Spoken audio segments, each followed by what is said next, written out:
مشہور روایت ہے، انما الاعمال بالنیات، اعمال کا دار و مدار حسن نیت پر ہے۔ دوسری حدیث حضرت نعمان بن بشیر رضی اللہ تعالی عنہ سے مروی ہے، قال سمعت رسول اللہ صلی اللہ علیہ وسلم، کہتے میں نے رسول کریم صلی اللہ علیہ وسلم سے سنا، یقولو، آپ فرمایا کرتے تھے، ان الحلال بین و ان الحرام بین و بینہما مشتبہات لا یعلمہن کثیر من الناس فمن اتقى الشبہات استبرأ لدینہ و عرضہ ومن وقع فی الشبہات وقع فی الحرام۔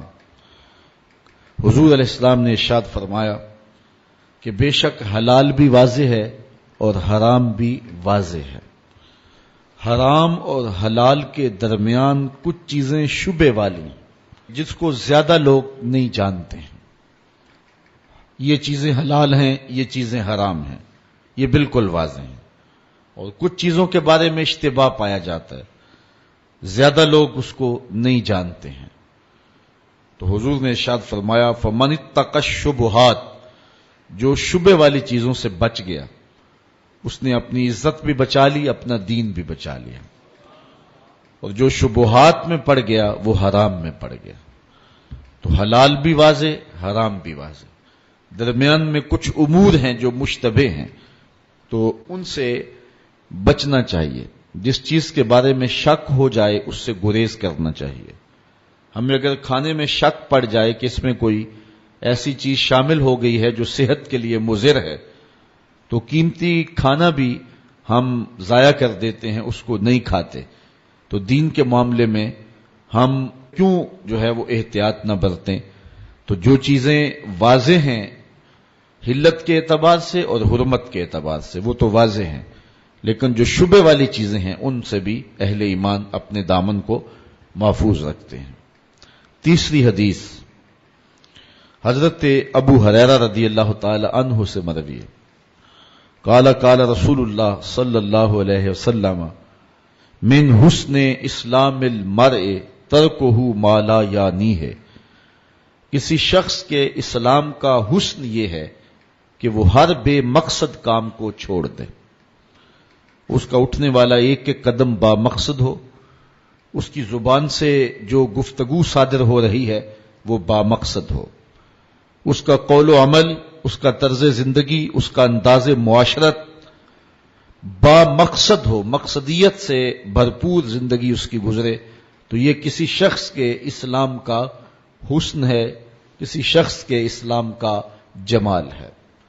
آج ہم اپنا وقت جس طرح برباد کر رہے ہیں، فضول اور بیہودہ گفتگو میں جس طرح اپنی صلاحیتوں کو ضائع کر رہے ہیں، اور جس انداز کے ساتھ اپنے وقت کا مصرف ہم نے بنایا ہوا ہے، ہم اس حدیث کی روشنی میں غور کریں اور اپنی زندگی کی ایک ایک سانس کو، ایک ایک ساعت کو با مقصد بنائیں۔ چوتھی حدیث حضرت انس رضی اللہ تعالی عنہ سے مروی ہے، وہ حضور سے روایت کرتے ہیں کہ آقا کریم علیہ السلام نے ارشاد فرمایا لا یؤمن احدکم حتی یحب لاخیہ ما یحب لنفسہ، اتنی دیر تک تم میں سے کوئی شخص کامل مومن نہیں ہو سکتا جب تک اپنے بھائی کے لیے وہ پسند نہ کرے جو اپنے لیے پسند کرتا ہے۔ یہ جذبات اگر کسی شخص کو نصیب ہو جائیں کہ وہ اپنے بھائی کے لیے، وہ اس کا خونی رشتے کا بھائی ہو یا اس کا دینی بھائی ہو، تو وہ اپنے بھائی کے لیے وہ پسند کرے جو اپنی ذات کے لیے پسند کرتا ہے۔ انسان کے جذبوں کی کائنات جب تک کتنی پاکیزہ تر نہیں ہو جاتی اور اس کا باطن اتنا ستھرا جب تک نہیں ہو جاتا، تو اتنی دیر تک ایمان کا کمال وہ نہیں پا سکتا۔ ایمان ایک نفع بخش چیز کا نام ہے۔ ایمان خلق خدا کو رہنمائی اور خلق خدا کی خیرخواہی کا نام ہے۔ اس لیے اگر کوئی شخص اپنے بھائی کے لیے وہ پسند نہیں کرتا جو اپنے لیے پسند کرے، تو وہ اپنے ایمان کو مکمل نہ سمجھے۔ ایمان کی تکمیل تب ہوگی کہ جو اپنے بھائی کے لیے پسند کرتا ہے وہ اپنے لیے بھی پسند کرے۔ یہ وہ 4 احادیث ہیں کہ جو مدار اسلام ہیں اور حضور علیہ السلام کے فرامین کا خلاصہ امام ابو داؤد نے جو ہے وہ تیار کیا ہے۔ ویسے حضور کا ایک ایک فرمان نور زندگی بدل دینے والا ہے اور من میں چراغاں کرنے والا ہے، لیکن پھولوں میں سے یہ نمایاں پھول چن کر کے ہمارے لیے حضرت امام ابو داؤد نے رکھے ہیں۔ 4 چیزیں اور سماعت کیجئے۔ حضرت ابو سالبہ اس حدیث کی روایت کرتے ہیں، قالا کہتے ہیں رسول کریم نے ارشاد فرمایا، ان اللہ عز وجل فرض فرائض فلا تضيعوها۔ اللہ تعالیٰ جل شانہ نے کچھ چیزوں کو فرض قرار دیا ہے تو کبھی بھی ان کو ضائع نہ کریں۔ جب رب نے فرض قرار دے دیا تو پھر اس کو ضائع کرنے کا سوال ہی پیدا نہیں ہوتا۔ ایک مطیع اور مومن سے متصور ہی نہیں کہ وہ ان چیزوں کو، ان فرائض کو ضائع کر دے جن کے ادا کرنے کا رب نے حکم دیا ہے۔ پہلی بات یہ کہ اللہ نے کچھ چیزوں کو فرض قرار دیا ہے تو ان کو ضائع مت کرو۔ دوسری بات، وحد حدوداً فلا تعتدوها۔ اللہ تعالیٰ نے کچھ چیزوں کی حد بندی کی ہے تو اللہ کی حدوں کو تجاوز نہ کرو، اس کی حدوں کا لحاظ رکھو۔ تیسری چیز، وحرم اشیاء فلا تنتہکوها۔ اللہ تعالیٰ نے کچھ چیزوں کو حرام قرار دیا ہے، ان کے قریب بھی نہ جاؤ، ان کے نیڑے نہ جاؤ اور اس کی حرام کردہ چیزوں سے اپنے آپ کو دور رکھو۔ 3 چیزیں۔ چوتھی چیز، وَسَكَتَ عَنْ أَشْيَاءَ رَحْمَةً لَكُمْ غَيْرَ نِسْيَانٍ فَلَا تَبْحَثُوا عَنْهَا۔ اور کچھ چیزوں سے اللہ تعالیٰ جل شانہ نے خاموشی اختیار کی ہے، رحمۃ لکم، صرف تمہارے اوپر رحمت کرتے ہوئے، غیر نسیان، اللہ بھولا نہیں کہ بھول کے ان چیزوں کو بیان کرنا جو ہے وہ اللہ تعالیٰ نے بیان نہیں کیا، یاد نہیں رہی، ایسا نہیں ہے۔ جانتے بوجھتے ہوئے صرف اپنی رحمت کی وجہ سے ان چیزوں کے بارے میں اللہ تعالیٰ جل شانہ نے خاموشی اختیار کی ہے، فلا تبحثوا عنہا، تو ان کے بارے میں بحث نہ کرو۔ تو یہ 4 چیزیں خلاصے کے طور پہ اتنی خوبصورت ہیں کہ زندگی گزارنے کا ایک بہترین ڈھب اور ایک بہترین سلیقہ ہے۔ حضرت ابو کبشہ الانماری رضی اللہ تعالی عنہ سے ایک روایت ہے، روایت تو طویل ہے لیکن اس کا ایک حصہ آپ کے سامنے رکھنا چاہوں گا۔ حضور علیہ السلام نے ارشاد فرمایا، انما الدنیا لاربعۃ نفر، دنیا میں 4 طرح کے لوگ ہیں دنیا کے اعتبار سے۔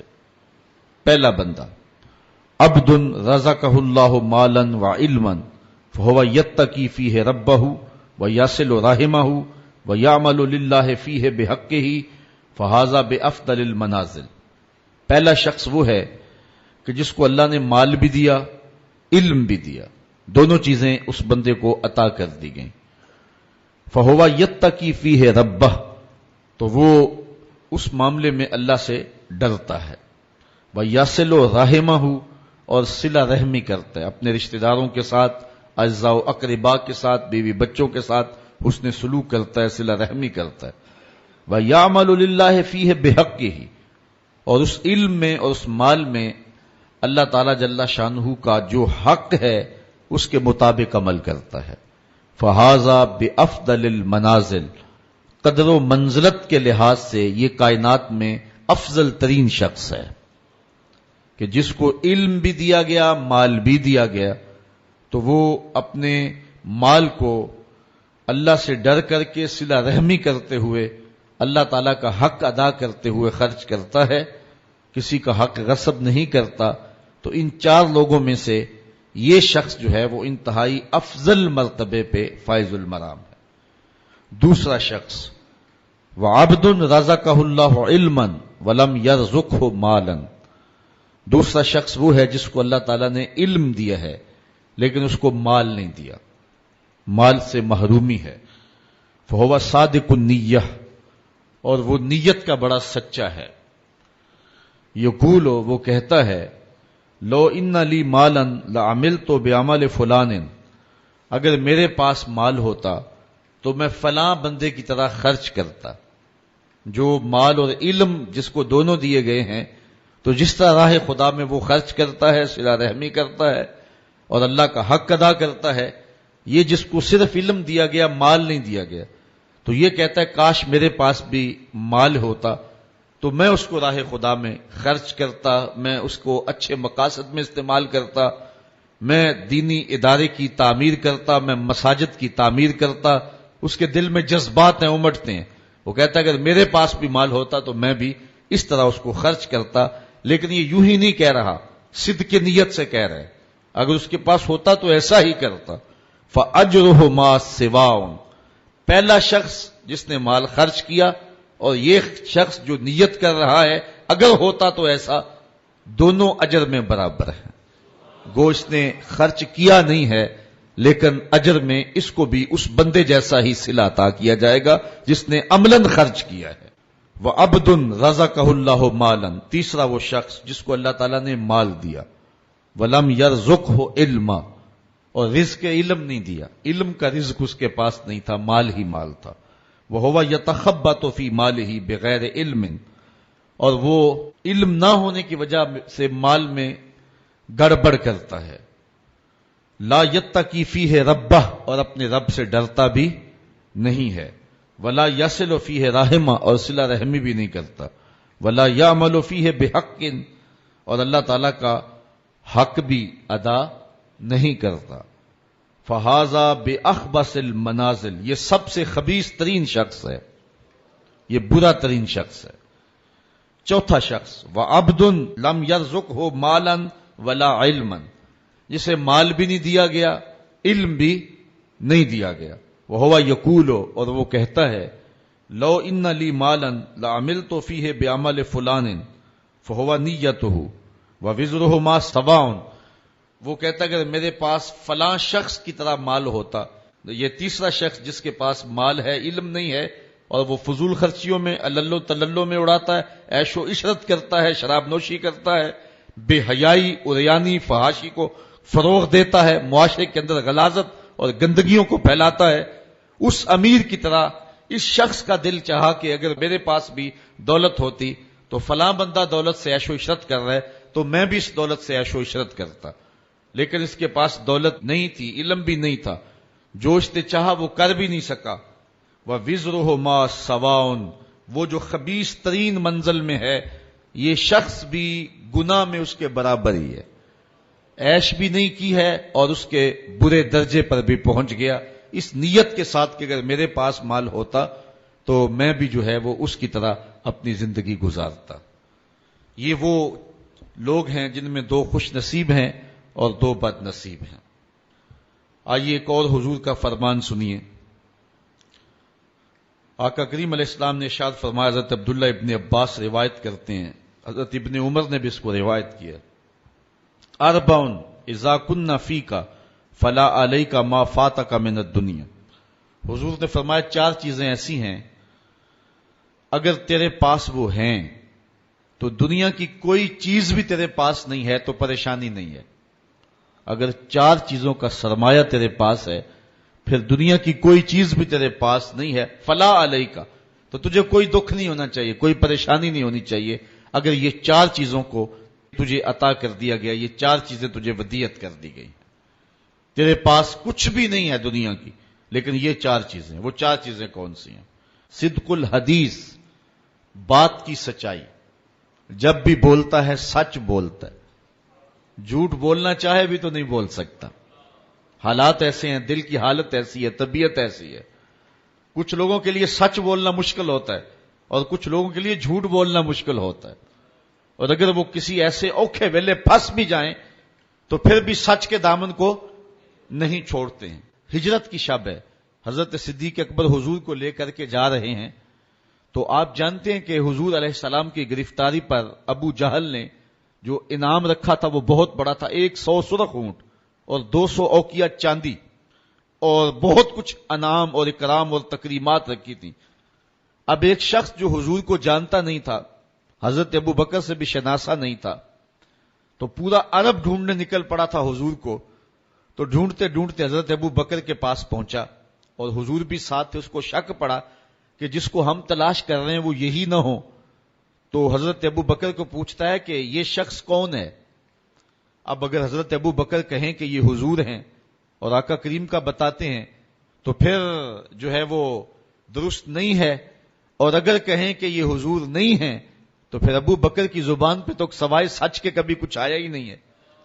تو حضرت ابو بکر اس مشکل وقت میں پھنس گئے، ایک طرف محبوب علیہ السلام کی ذات ہے اور دوسری طرف صداقت کا امتحان ہے۔ عرب میں جب قافلے چلتے تھے تو لوگ ان کے ساتھ سفر کرتے تھے، اور اگر کسی کو تنہا سفر کرنا پڑتا تو چونکہ جس طرح آج کل سڑکیں ہیں اس دور میں سڑکیں نہیں ہوتی تھیں، تو جنگلوں کے راستے تھے، صحرائی اور پہاڑی راستے تھے، تو کچھ لوگ ان راستوں کے شناور ہوتے تھے اور ان لوگوں کو ساتھ لے کر کے مزدوری پہ اور یا جو ہے وہ مدد کے طور پہ ساتھ لے کر کے ان کی مدد سے وہ سفر کیا کرتے تھے، اور ان کو عربی میں ہادی کہتے تھے، گائیڈ جن کے ذریعے سے سفر کیا جاتا تھا۔ تو حضرت ابو بکر سے پوچھا کہ اس شخص نے کہ یہ تمہارے ساتھ کون ہے؟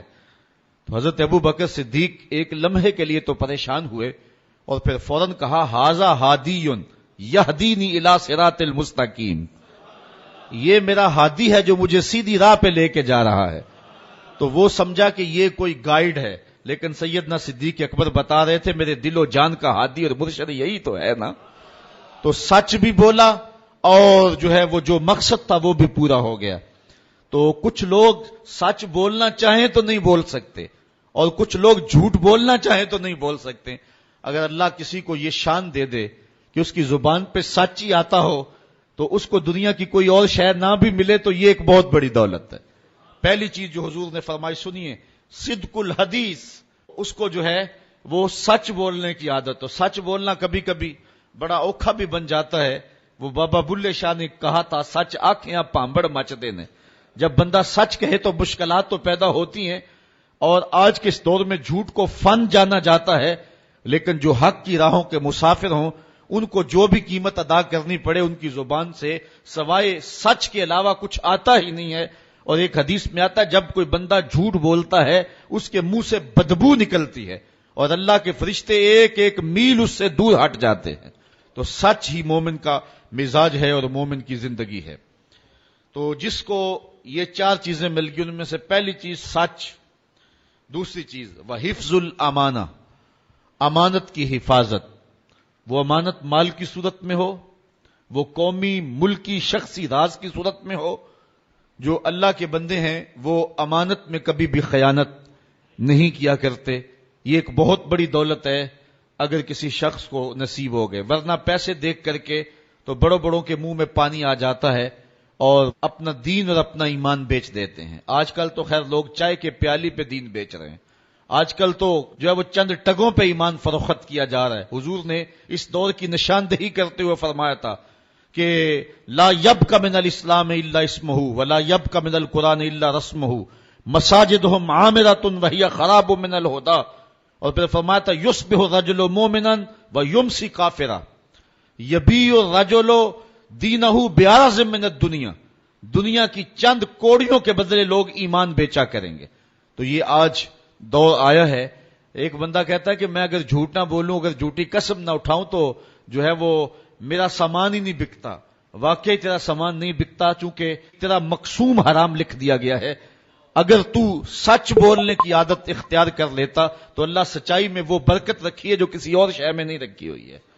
اس لیے ہر لمحہ ہر ساتھ امانت کے اندر خیانت سے بچنے کا ذہن ہونا چاہیے اور اللہ تعالیٰ مدد فرماتا ہے۔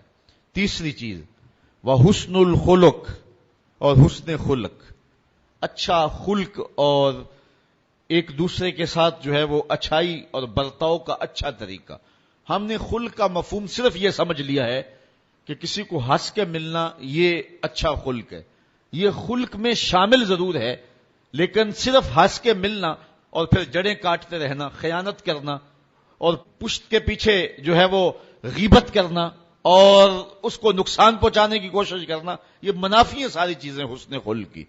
حسن خلق کا معنی یہ ہے کہ انسان جو ہے وہ ہر طرح سے ایک اچھا اخلاق اور اچھی عادات کا حامل ہو۔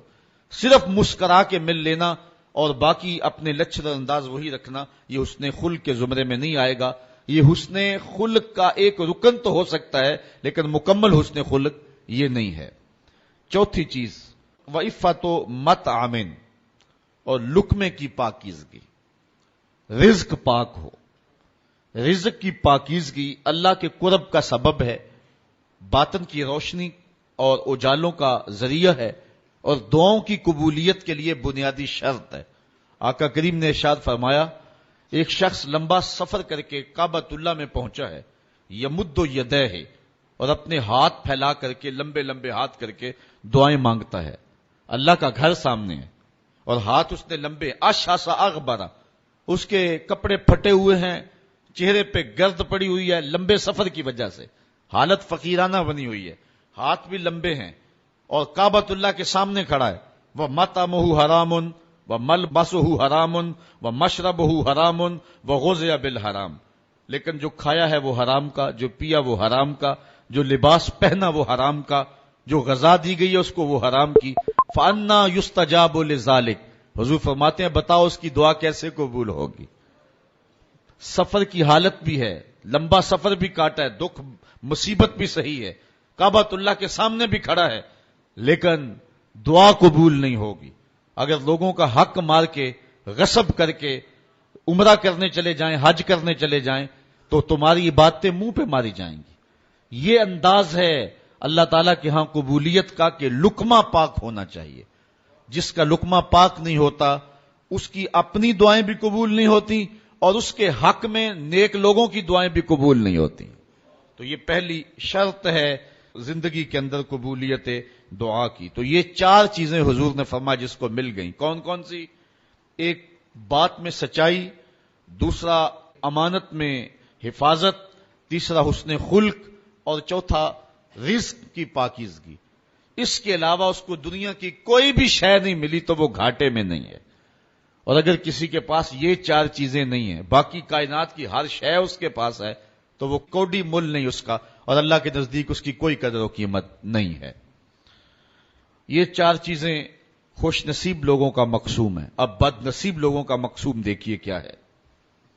اربعن من کنا فیہ کانا منافقا خالصا، حضور نے ارشاد فرمایا، حضرت ابن عمر روایت کرتے ہیں، بخاری مسلم دونوں نے اپنی اپنی اسناد کے ساتھ اس کو روایت کیا، حدیث صحیح ہے۔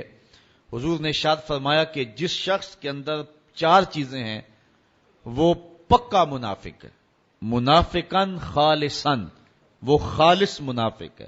یہاں تو یہ لفظ ہیں، ایک حدیث میں آتا ہے وَإِن صَلَّى وَصَامَ، اگرچہ وہ نماز بھی پڑھے اور روزے بھی رکھے، لیکن بخاری اور مسلم کی حدیث کے اندر یہ لفظ نہیں ہے۔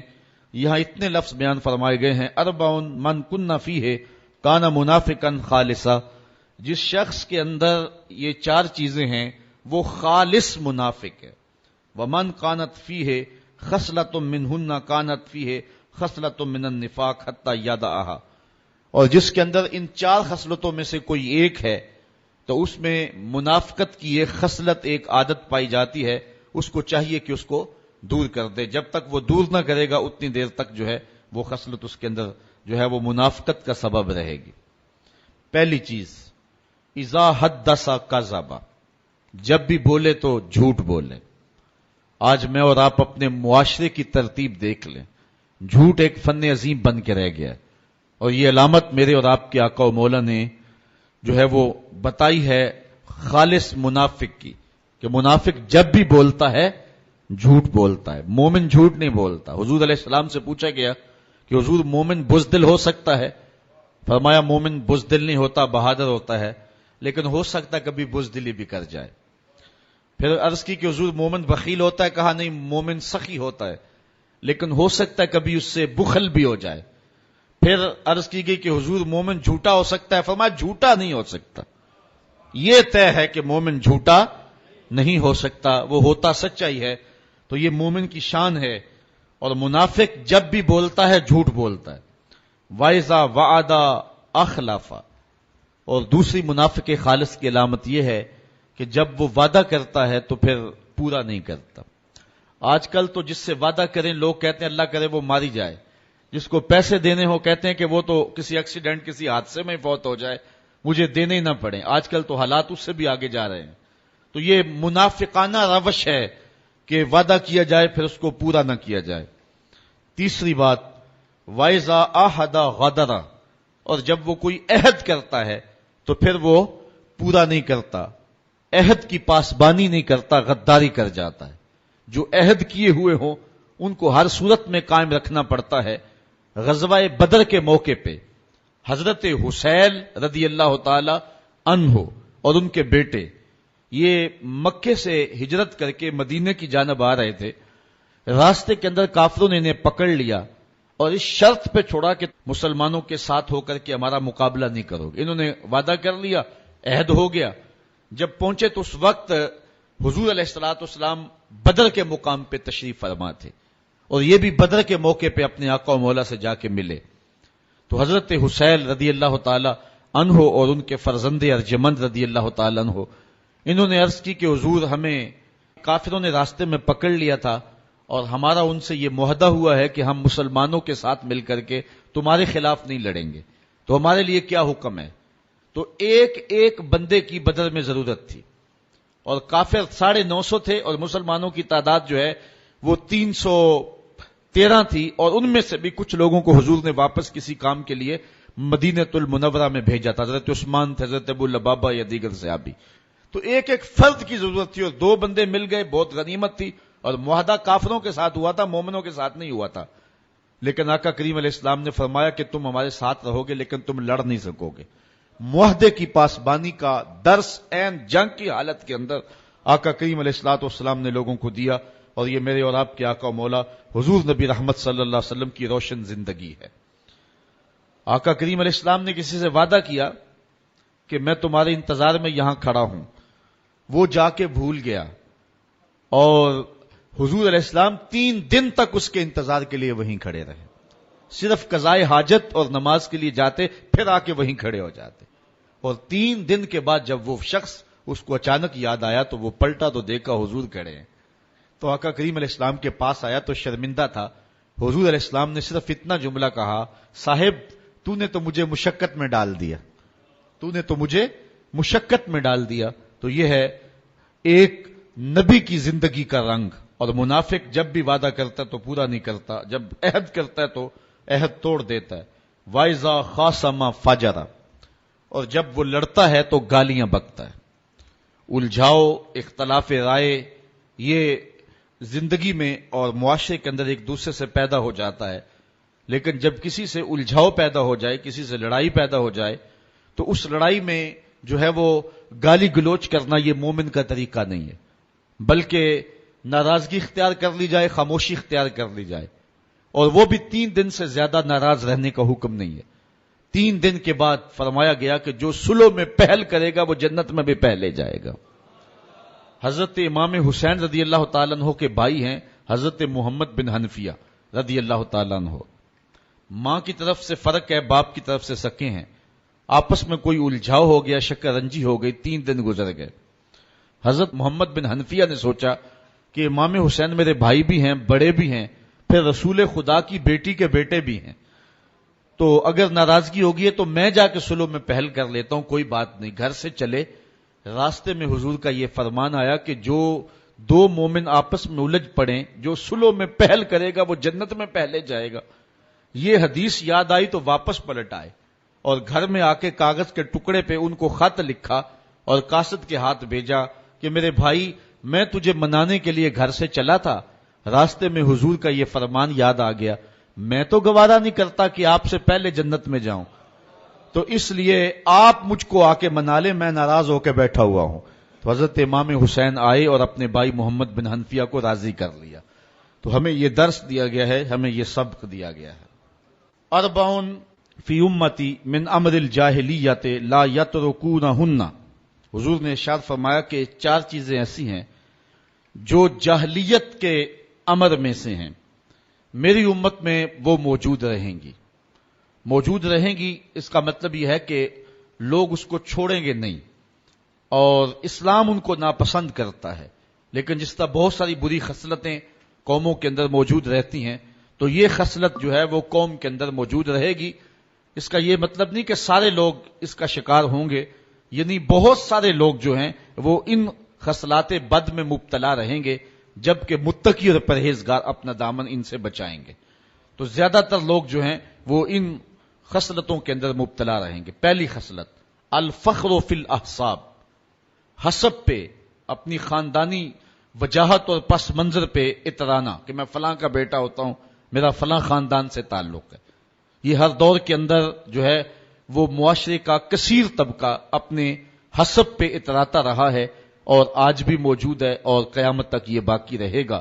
لیکن جو متقی اور اللہ کے نیک بندے ہیں وہ اس بات پہ جو ہے وہ کبھی بھی اتراتے نہیں ہیں۔ دوسری بات وَالطَّعْنُ فِي الْأَنْسَابِ، کسی کے نسب میں تان زنی کرنا کہ تو فلاں کا بیٹا ہے، تیرا فلاں برادری سے تعلق ہے، یہ تان زنی نسب میں یہ انتہائی مکروہ اور برا کام ہے۔ لیکن بہرحال اس امت کے بہت سارے لوگ اس فعل بد کا ارتکاب کرتے رہیں گے۔ والاستسقاء بالنجوم، اور استسقاء بالنجوم یعنی ستاروں کے معاملے، یہ امت کے اندر ہر دور کے اندر جو ہے وہ موجود رہے ہیں۔ والنیاحۃ، اور چوتھی چیز جب کوئی شخص فوت ہو جائے تو اس کے سرہانے عورتوں کا بین کرنا، تو یہ بین کا سلسلہ یہ انتہائی جو ہے وہ مکروہ ہے اور شریعت نے ناپسند کیا، بلکہ حضور نے یہاں تک فرمایا لیس منا من ضرب الخدود وشق الجیوب ودعا بدعوی الجاہلیہ۔ یہ صحیح بخاری کی روایت ہے، حضور نے ارشاد فرمایا کہ جس نے اپنا گریبان پھاڑا، منہ پر تماچے مارے اور جہلوں جیسی باتیں کی، اس کا ہمارے ساتھ کوئی تعلق نہیں ہے۔ حضرت ابو مالک اشعری رضی اللہ تعالیٰ عنہ سے یہ روایت ہے کہ یہ چیزیں امت کے اندر ایک کثیر طبقے میں بہرحال موجود رہیں گی۔ اربع من کن فیہ حرمہ اللہ تعالی علی النار، چار چیزیں اللہ اکبر جس شخص میں ہوں گی تو اللہ تعالیٰ اس کو دوزخ کی آتش سے محفوظ رکھے گا۔ وَأَعْصَمَهُ مِنَ الشَّيْطَانِ، اور شیطان سے بھی اس کی حفاظت کرے گا۔ وہ چار چیزیں کون سی ہیں؟ مَن مَلَكَ نَفْسَهُ، جس نے اپنے آپ کی حفاظت کی، اپنے آپ کو قابو میں رکھا۔ حین یرغب، جب کسی چیز کی طرف رغبت ہو۔ وحین یرہب، اور جب کسی چیز سے ڈر ہو اس نے پھر بھی اپنے آپ کو کنٹرول میں رکھا۔ وحین یشتہی، اور جب سخت بھوک لگی تو اس وقت بھی اس نے اپنے آپ کو کنٹرول میں رکھا۔ وحین یغضب، اور جب وہ غصے میں آیا تو غصے میں بھی اس نے کوئی ایسا کام نہیں کیا، اپنے آپ پہ قابو رکھا۔ جو ان چار مواقع پر اپنے اوپر قابو رکھ لیتا ہے، اللہ تعالیٰ جل شانہ شیطان سے بھی اس کی حفاظت کرتا ہے اور آتش دوزخ سے بھی اس کو محفوظ فرمائے گا۔ اور ایک حدیث میں فرمایا وَأَرْبَعٌ مَّن كُنَّ فِيهِ نَشَرَ اللَّهُ تَعَالَى عَلَيْهِ رَحْمَتَهُ وَأَدْخَلَهُ الْجَنَّةَ، چار چیزیں جس شخص میں ہوئیں اللہ تعالیٰ اپنی رحمت کو اس کے اوپر پھیلا دے گا اور اللہ تعالیٰ جل شانہ اس کو جنت میں داخل کرے گا۔ من آوى مسکینا، جس نے کسی مسکین کو ٹھکانہ دیا۔ وَرَحِمَ الضعیف، اور کمزور پہ رحم کیا۔ وَرَفِقَ بِالْمَمْلُوک، اور اپنے غلام پہ ملازم پہ نرمی کی۔ وَأَنفَقَ عَلَى الْوَالِدَيْنِ، اور والدین پر مال خرچ کیا۔ تو یہ چار خوش نصیب لوگ وہ ہیں کہ جن کو اللہ تعالیٰ خاص کرم نوازیاں نصیب فرمائے گا۔ اربع من اوتیہن، چار چیزیں ایسی ہیں کہ جس شخص کو عطا کر دی گئی اس کو دنیا اور آخرت کی بھلائی عطا کر دی گئی۔ پہلی چیز لسان ذاکر، ذکر کرنے والی جس کو زبان مل گئی۔ وقلب شاکر، اور شکر کرنے والا جس کو دل نصیب ہو گیا۔ وبدن علی البلاء صابر، اور مشکلات اور مصائب پر جس کو بدن صبر کرنے والا نصیب ہو گیا۔ وزوجۃ لا تبغیہ خونا فی نفسہا ولا مالہ، اور ایسی عورت مل گئی کہ جو اس خاوند کے مال میں اور اپنی جان کے اندر خیانت نہیں کرتی ہے۔ تو جس کو یہ چار چیزیں مل گئی اس کو دنیا کی بھی بھلائی مل گئی اور آخرت کی بھی بھلائی مل گئی۔ اربعون من سنن المرسلین، چار چیزیں نبیوں کی سنت ہیں، صرف ایک نبی کی نہیں، میرے اور آپ کے آقا و مولا اور حضور سے قبل جتنے نبی ہوئے ہیں سب نبیوں کی یہ سنت ہے۔ وہ چار چیزیں کون سی ہیں؟ الحیا، پہلی چیز حیا، یہ سنت انبیاء ہے۔ کان رسول اللہ صلی اللہ علیہ وسلم اشد حیاء من الازرا، حدیث میں آتا ہے کہ حضور کمواری لڑکی سے جو پردے میں سمٹی ہو اس سے بھی زیادہ حیا کرنے والے تھے۔ تو حیا نبیوں کی سنت ہے۔ دوسری چیز والتعطر، خوشبو لگانا، یہ انبیاء علیہ السلام کی سنت ہے۔ والنکاح اور نکاح کرنا یہ بھی انبیاء علیہ السلام کی سنت ہے، والسواک اور مسواک کرنا یہ بھی انبیاء علیہ السلام کی سنت۔ اربع من سعادت المرء، چار چیزیں ایسی ہیں جو آدمی کی خوش بختی سے ہیں، کسی کو مل گئی تو کوئی شخص سعادت مند ہے کہ اس کو یہ نصیب ہو گئی۔ وہ چار چیزیں کون سی ہیں؟ ان تکونا زوجتہ صالحہ، کہ کسی شخص کی بیوی نیکوکار ہو، صالحہ ہو، پارسا ہو، پرہیزگار ہو، تہجد گزار ہو، شب زندہ دار ہو۔ عورت بیوی پارسا ہو جائے تو یہ کسی شخص کی خوش نصیبی ہے۔ وَأَوْلَادُهُ أَبْرَارًا، اور اولاد نیکوکار ہو، اولاد جو ہے وہ صالح ہو۔ وَخُلَطَاؤُهُ صالحین، اور دوست اس کے نیک ہوں، اس کے دوست جو ہیں وہ بھی نیک ہوں۔ اور چوتھی چیز وَإِن يَكُونَ رِزْقُهُ فِي بَلَدِهِ، اس کا رزق اس کے اپنے ملک میں رکھ دیا گیا ہو، بیرون ملک نہیں بلکہ اس کی قسمت کا جو رزق ہے اس کے اپنے ہی ملک میں رکھ دیا، اپنے ہی شہر میں رکھ دیا، تو یہ اس کی خوش قسمتی ہے۔ اس عنوان کے ساتھ آخری حدیث سنیں، اربع من الشقاء، اور چار چیزیں بدبختی سے ہیں، شقا سے ہیں، شقاوت سے ہیں۔ پہلی چیز جمود العین، آنکھ کا جامد ہونا، سنگ دلی کے آنکھ سے کبھی آنسو ہی نہ ٹپکیں۔ چوتھی صدی کے مجدد بھی ہیں اور محدث بھی، حضرت امام ابو نعیم الاصفہانی، ان کی ایک کتاب ہے معرکۃ الآراء، تصنیف حلیہ شریف، اس کا ایک جملہ مجھے اب یہاں یاد آیا۔ آپ فرماتے ہیں لا خیر فی عین لا تبکی من خشیت اللہ، اس آنکھ میں بھلائی ہی نہیں جو اللہ کے خوف سے روتی نہیں ہے۔ اور حدیث میں آتا ہے کہ جو شخص خوف خدا کی وجہ سے رویا اور اس کے پلکوں کے بالوں میں سے ایک بال کی جڑ بھیگ گئی تو قیامت کے دن وہ بال کھڑا ہو جائے گا، عرض کرے گا مالک یا اس کو جنت عطا کر دے یا مجھے نکال لے، تو اللہ تعالیٰ جل شانہ بال تو نہیں نکالے گا لیکن اس شخص کو جنت عطا فرما دے گا۔ تو رونا یہ ایک بہت بڑی سعادت مندی ہے۔ اللہ تعالیٰ نے قرآن مجید میں ارشاد فرمایا فَلْيَضْحَكُوا قَلِيلًا وَلْيَبْكُوا كَثِيرًا، بہت تھوڑا ہنسا کرو اور بہت زیادہ رویا کرو۔ تو رونے کا حکم دیا ہے میرے رب نے۔ حضرت داتا صاحب علیہ رحمہ نے اس حدیث کو بیان کیا۔ میرے والد بزرگوار ایک بڑی خوبصورت کہانی سنایا کرتے تھے کہ ایک اللہ کا بندہ تھا، اس کی عادت یہ تھی کہ وہ سخاوت بڑی کیا کرتا تھا، اور ویسے بھی اہل اللہ کا یہ طریقہ ہے کہ ان کا چولہا گرم ہی رہتا ہے۔ بابا بلے شاہ نے کہا نا اٹ کھڑک کے دکڑ بجے تے تتا ہووے چولہا، آن فقیر کھا کھا جاون راضی ہووے بلا۔ تو فقیر کا مزاج یہ ہے کہ اس کا چولہا گرم ہی رہے، تو جو بھی آتا اس کو کچھ نہ کچھ پیش کرتے، حتیٰ کہ مقروض ہو گئے، حتیٰ کہ وقت آخر آن پہنچا۔ لوگوں نے کہا کہ اب تو بابا جی جا رہے تو اپنا قرض ہی جا کے لے آئیں۔ سارے قرض اکٹھے ہو کے آ گئے اور کہنے لگے بابا جی ہمیں قرضہ جو ہے وہ لٹاؤ۔ بابا جی کو یہ فکر کھائی جا رہی تھی کہ اس وقت میرے پاس ان کو کھلانے کے لیے بھی کچھ نہیں ہے، میرے مہمان بیٹھے ہوئے ہیں۔ تھوڑی دیر کے بعد بازار سے ایک بچہ کوئی چیز بیچتا ہوا گزرا اور اس نے آواز لگائی، تو بابا جی نے کہا اس کو بلاؤ۔ بلایا گیا، کہا یہ میرے مہمان، ان کو دے دو تو بتاؤ اس کی قیمت کتنی ہے۔ اس نے شکر کیا کہ میں سارا دن گلیوں میں گھوم کر کے یہ سودا بیچنا تھا، میرا ایک جگہ ہی فروخت ہو گیا۔ تو اس نے وہ سارا کا سارا سودا جو ہے وہ ان لوگوں میں بانٹ دیا اور کہا کہ اتنا بل میرا بنتا ہے۔ بابا جی نے کہا بیٹھ جو، بیٹھ گیا۔ تھوڑی دیر کے بعد اس نے پھر اٹھ کے کہا بابا جی پیسے۔ بابا جی نے کہا یہ سارے لینے والے بیٹھے، جب ان کو دیں گے تجھے بھی دے دیں گے۔ تو وہ بچہ کہنے لگا کہ میں تو اپنی بیوہ ماں کا یتیم بچہ ہوں اور میرے گھر کا چولہا اس وسیلے سے چلتا ہے، تو میں تو صبر نہیں کر سکتا۔ وہ اٹھ کے اس نے رونا شروع کر دیا۔ اچھا وہ رویا، اللہ کی رحمت جوش میں آ گئی۔ بابا جی کا کوئی ملنے والا تھا، وہ تجوری بھر کر کے پیسوں کی بابا جی کی خدمت میں نظر دینے کے لیے حاضر ہوا۔ بابا جی نے جتنے بھی قرض خواہ تھے سب کا قرضہ دے دیا، اس بچے کو بھی دے دیا۔